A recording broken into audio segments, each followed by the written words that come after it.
News! We are moving toward fairness. I don't think we're going to ever see equality, but fairness, we're moving toward fairness. And one of the things that I have to give, again, I'm going to give credit to Jake Paul, who's a newcomer to boxing, but who's showing me how much he respects the sport. He was very concerned about the pay of the women that were going to be on the show. And he wanted to make sure that they would achieve their highest payday so far in their career. And I think that you don't see that very often, where the person running the show says, I want to make sure these women are paid better than they have been paid so far. First thing I'm going to say is that was very admirable of Jake Paul, ensuring that both Amanda Serrano and Jamie Mercado receive career-high purses for participating on this upcoming Paul versus Woodley card. It's a good thing to do. An admirable thing. I think that was a very generous thing to do, is what I think. And that kind of generosity these days is a rarity. The pay scale, in and of itself, cannot rely on the generosity of others in order to ensure that these women athletes are making the kind of money that they want to make. The crutch to lean on, as it were, cannot be the generosity of others, but actual marketing, actual promotion. There's no substitute for it. Amanda Serrano and Jamie Mercado may be making very good money off of this fight that they're about to have on the undercard of Paul versus Woodley, and that's great for them. But in many ways, it's an isolated incident. How can we ensure that not only they, moving forward, begin to make very good money, but other female fighters begin to make very good money? Are they to rely on the generosity of Jake Pauls of the world? You need real solutions. Sustainable ones. Self-sustaining solutions to ensure that America's female athletes, America's female boxers, are getting paid the way they ought to get paid. And the only real way to do that isn't for a Jake Paul to decide. For him to make that decision. Boxing is a business. And in the business, essentially what Jake Paul is doing is he's paying over the market value for Serrano versus Mercado. That's essentially what's going on there. You put this fight out there in the open market, in the absence of a Jake Paul and all his generosity, and you have to ask yourself, what kind of dollar amount does the fight generate? What kind of dollar amount does the fight make? And if the dollar amount that Jake Paul is paying Amanda and Jamie, if that dollar amount exceeds the actual market value of this fight... In other words, what's this fight make on its own? On its own, what does the fight generate? And whatever that number is, that's the actual market value of the fight, irrespective of Jake Paul's generosity. Which is admirable. But can hardly be seen as a long-lasting solution to affect the pay scale in women's boxing. Ultimately, there's no such thing as equal pay. Nobody's paid equally in this sport. Not the men, and not the women. Not every woman makes what Katie Taylor makes, or even Clarissa Shields. No, not every woman makes what they make, and the same is true in men's boxing. You know, not everybody makes what Anthony Joshua makes. Not everybody makes what Canelo Alvarez makes. In the sport of boxing, you're essentially making what you generate, what you can generate. So real change needs to happen there. How much money a fighter generates. That has everything to do with fan interest. There's no two ways about it. There's no way around it. You make a career-high purse for this fight. Because a guy like Jake Paul was thoughtful enough to provide that for you. Beyond this, though, where does the big purse come from then? Everybody's not going to be as generous as Jake. You're dreaming. You're fucking dreaming if you're expecting everybody to pay you well over the market value of your fight. Pay you more than what your fight generates. Promoter puts up a certain amount of money to pay a fighter. It's because they feel the fighter can bring that money back. They feel that the fighter is good for it. Whether it's $100,000, $200,000, maybe $300,000, what have you. You put up that amount of money because that's where you put the market value of the fight. You put up a number they can bring back to you. A number that they're actually good for. And in the case of Amanda Serrano versus Jamie Mercado, I can commend Jake Paul's generosity, ensuring that both women receive career-high purses, but that is not the change that needs to happen in order to actually affect the business. And all these other women boxers out there who want to get a fair shake, who want to get paid the right way, these women need real solutions. And the real solution that is needed is marketing, actual promotion. So these women can develop fans of their own. Develop a following of their own. Paying customers that thereby increase their marquee value, their market value, as fighters. There's no substitute for that. That's the reason guys like Canelo and Anthony Joshua get paid the way they get paid. Because of their fans. Let's see, women boxers get paid the right way. You need to start promoting them the right way. The same way you promote the guys. Giving them slots on those cards. Putting them in fights that leave a lasting impression on the boxing fans, the spectators in what is this spectator sport, making fights that are worth remembering. You have to ignite that spark in the spectator's curiosity. You have to get eyes on the sport. Generosity is no substitute for that. Because boxing is a business. This is a business, after all. And a business's success cannot rely on the generosity of others in order to sustain and thereby thrive. Marketing is actually the solution that's needed. Promotion and marketing will affect the marketplace far more than the generosity of one individual. It's promotion and marketing that is needed to have the long-lasting effect that the sport sorely needs. So while it's good for Amanda and Jamie that they're going to be making very good money for their upcoming fight on the Paul versus Woodley undercard, make no mistake, that's not the solution that the sport needs in the greater scheme of things. It's very admirable of Jake. But there's a lot more work that needs doing. In other news, unified bantamweight champion Naoya Inoue took to his social media and had this to say. He says, "Why should I be a good girl?" I think something's getting lost in translation. Is everyone's image of Naoya Inoue a saint? A prince? Why do I have to keep silent because I was so enthusiastic that I was provoked radically and was pointed out in the live broadcast? There are people who say various things, but this is an individual remark with Casimero. Just buy the quarrel that was sold. Please organize a match. He added, "Once the match with Casimero is decided, I would like to beat it under the rule of boxing. Therefore, we firmly ask for weight management, doping management, so that the match will be established, I hope, this year." You know, given how things went between the Casimero people and the Donaire people, it was sheer happenstance that the Donaires were open to unifying titles with John Riel Casimero because John Riel was originally scheduled to face Guillermo Rigondeaux. That was always the original plan. By sheer luck, sheer happenstance, the Donaires were receptive to a unification match with John Riel Casimero, and we all know how that went. We all know what happened. A lot of people want to make this about Nonito Donaire's wife. But in reality, the real nature of the rift wasn't even all the disrespect levied towards Nonito Donaire's wife, but failure to process paperwork in a timely fashion. It's simple, really. We know for a long time Nonito Donaire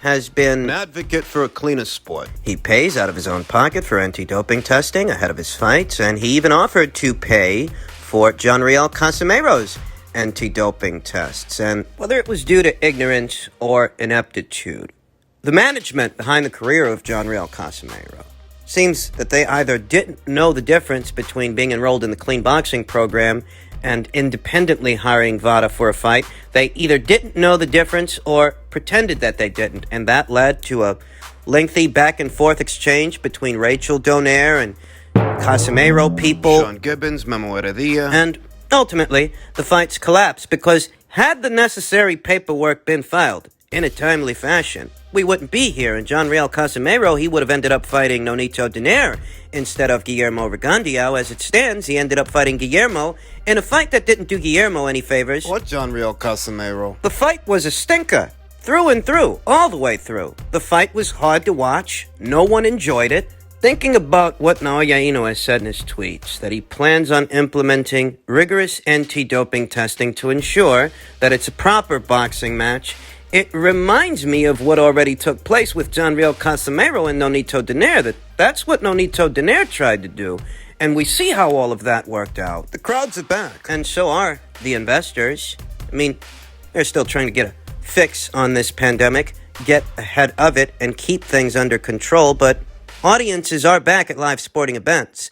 And, you know, initially, these guys were supposed to fight last year, but the Japanese investors pulled out. The money wasn't there. Nobody wanted to take a pay cut to do the fight. That's what happened. In a nutshell, that's what happened. Here in 2021, the crowds are back, so are the investors, and the question is, can the fight happen now? And sadly, I have to say, no, I don't think so. I'm not holding my breath. I think that Sean Gibbons and John Riel Casimero are quite comfortable doing a lot of barking from the other side of the fence, the PVC fence that cuts them off from everyone else that's out there in the world of boxing. They're going to say what they're going to say in interviews. They're going to mention Naoya Inoue. But you ask me if I think that fight is going to happen, and I dare say no. I think Naoya Inoue wants the fight. Maybe John Riel Casimero wants it too, to some degree. But I think it's a fight that politics are going to get in the way of. And I'd sooner believe that John Riel Casimero might end up moving up in weight, fighting a PBC fighter at 122 pounds instead of Naoya Inoue at 118 pounds. I just don't see it happening. I think they squandered a very big opportunity to unify titles with Nonito Donaire, which would have left the 4 titles in this division split between 2 guys, John Riel Casimero and Naoya Inoue. And that might have given the John Riel Casimero people a bit of leverage in the situation because they make up the other half of the alphabet titles at 118 pounds. Ultimately, I don't think the interest is genuine on the Casimero side of things. I don't think they're going to do what they have to do to climb into that squared circle with Naoya Inoue. I'd sooner believe that Naoya and Nonito, they may end up fighting for a second time before this year is out. My honest opinion, prediction, is that John Riel Casimero, in losing out on that Nonito Donaire fight, he's effectively cut himself off from the rest of the weight class and the rest of the division. Nobody's interested in seeing him defend that WBO title against mandatory challengers. I mean, honestly. And what might end up happening is, John Riel might end up being fed to the winner of Stephen Fulton versus Brendan Figueroa, a unification match that's set to go down in a matter of weeks up there at 122 pounds. I'd sooner believe John Riel ends up fighting the winner of that fight before he ends up fighting Naoya Inoue. And, it's just one man's opinion. You can feel free to disagree. Just not holding my breath for this fight to happen. I'd like to be wrong about this, but I don't think I am. Finally, per tweet from Mike Coppinger, in an effort to cut down on the number of titles in each weight class, WBA President Gilberto Mendoza tells ESPN that he'll order a 130-pound title fight between interim champion Chris Colbert and regular champion Roger Gutierrez. But that's not all, folks, not by way of the WBA. Brendan Figueroa's belt will be vacant once he steps foot in the ring to face Stephen Fulton. The fight we just talked about, the unification match between Brendan and Stephen. Don't be confused by this. Brendan Figueroa is the full-fledged WBC champion at 122 pounds, but he's also in possession of a Reggie belt, a regular title. And that's the title that will be vacant once he sets foot in the ring to face Stephen. The WBA has also named Joshua Franco as the mandatory challenger for the winner of Estrada versus Gonzalez, set to go down in a matter of weeks by way of Matchroom and DAZN. And we all know what this is all for. We all know what this is about. The WBA is finally attempting to consolidate world titles, their world titles, throughout various weight classes, because for years now, they've been diluting these weight classes with these trinket titles and lessening the meaning of what it means to be a champion. That, and they got themselves a lot of negative press with that Fox versus Maestri decision, that Fox versus Maestri fight.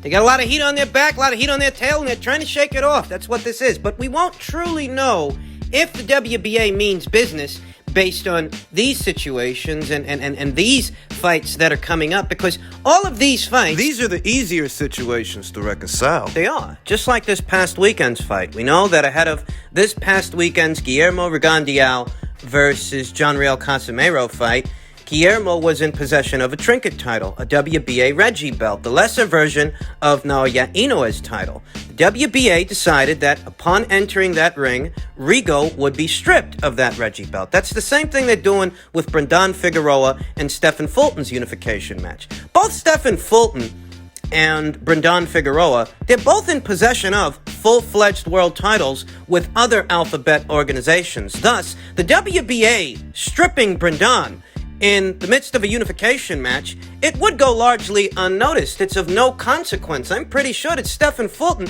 didn't give a rat's furry fucking ass about Brendan Figueroa's Reggie belt. It's the real one he's after, and he said that much when he mentioned a potential unification match with MJ Akhmadaliev. Stephen Fulton knows the difference. When it comes to Brandon, it's Brandon's WBC title that Stephen is after, not that WBA Reggie belt.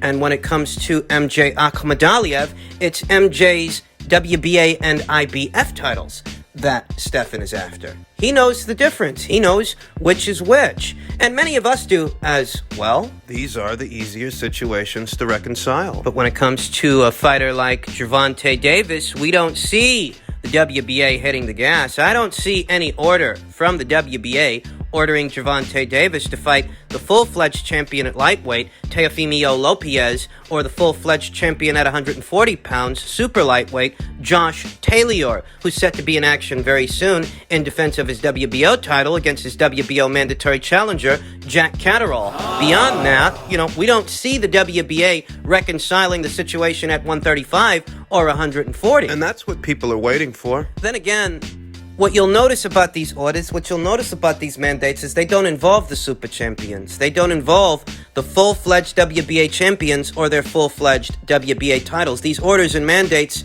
directly involve the secondary versions of these titles. So perhaps we shouldn't expect an order to come down ordering Davis to fight Lopez or Davis to fight Taylor. Perhaps what we should expect is an order to come down at lightweight, for example, for Gervonta Davis to face that division's interim champion, Rolly Romero, who's a TMT fighter the same way that Gervonta Davis is a TMT fighter. That's 135.